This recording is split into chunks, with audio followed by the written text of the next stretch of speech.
After the shooting at Marjorie Stoneman Douglas High School in Parkland, Florida, students have been campaigning for stricter gun control laws in their states. 17 people were killed, making it one of the deadliest school shootings to occur.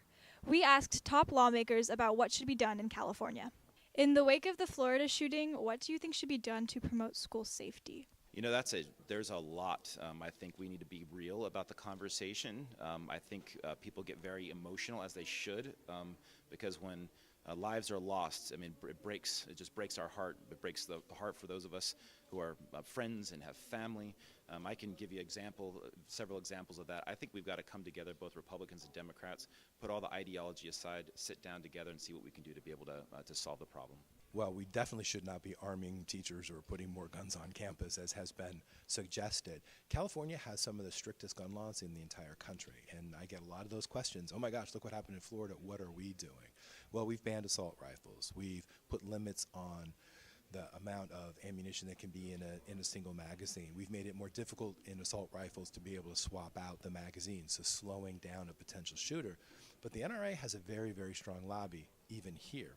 So we've been unsuccessful in, for example, getting people who are buying ammunition to register, so we know who's buying what ammo. We've been unsuccessful in putting limits on how much ammunition a single individual can have.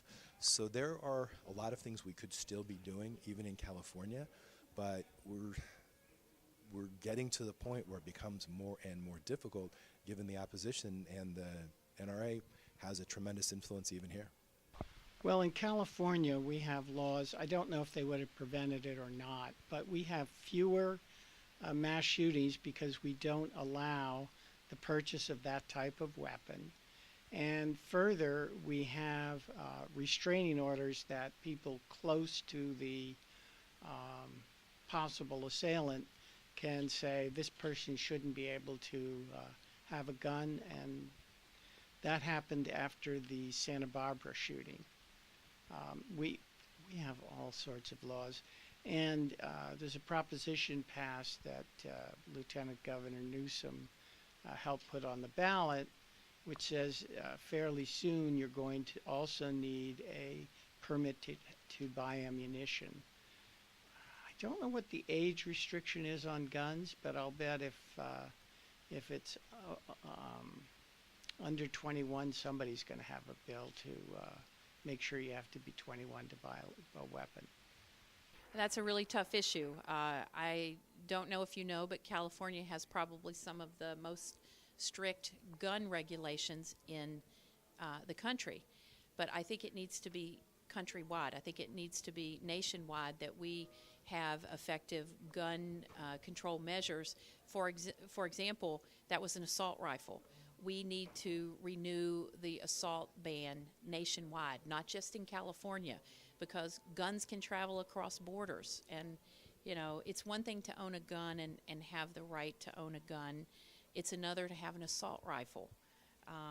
Why do you need that?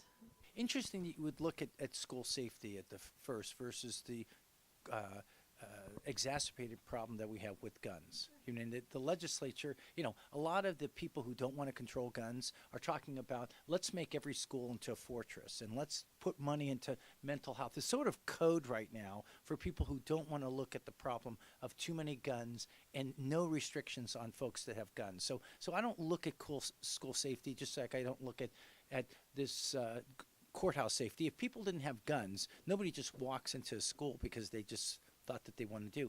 It's horrible. It's a horrible situation. Every 17 minutes that goes by reminds us of what happened in Florida, but it happened in Connecticut, it happened in Vegas, it happens too often. We become numb, especially if we watch the television. So until we have a serious discussion nationwide, like we did in California, we have the best, in my mind, protections in California, limitations on who can get a gun, What you can't just go over to a gun show and pick up a gun that you want or put a mail order.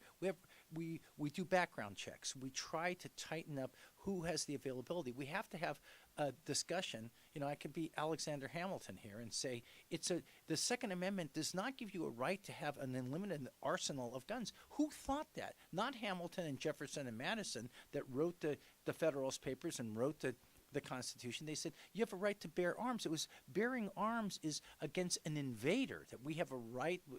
The invader comes in. This one shotgun that the farmer had 250 years ago has been morphed into these gun collections from these folks that are very dangerous, and they love to. There's a culture of intimidation that goes with that. So I know. I'm not so worried about the design of schools and why they're not safe and all that. It's just the culture in America that people think that everybody should have guns, and as soon as you do it, the Florida legislature yesterday is just one of many legislatures that does nothing. California, again, I think it was 3 years ago, we did 8 bills to tighten it up, and we were already the tightest on controlling who gets a gun. Semi-automatic weapons are mostly banned in California, as well as undetectable firearms. California already has some of the strictest gun laws in the nation, but students are still questioning their safety on campus. This has been Wailea Seiler at the State Capitol in Sacramento.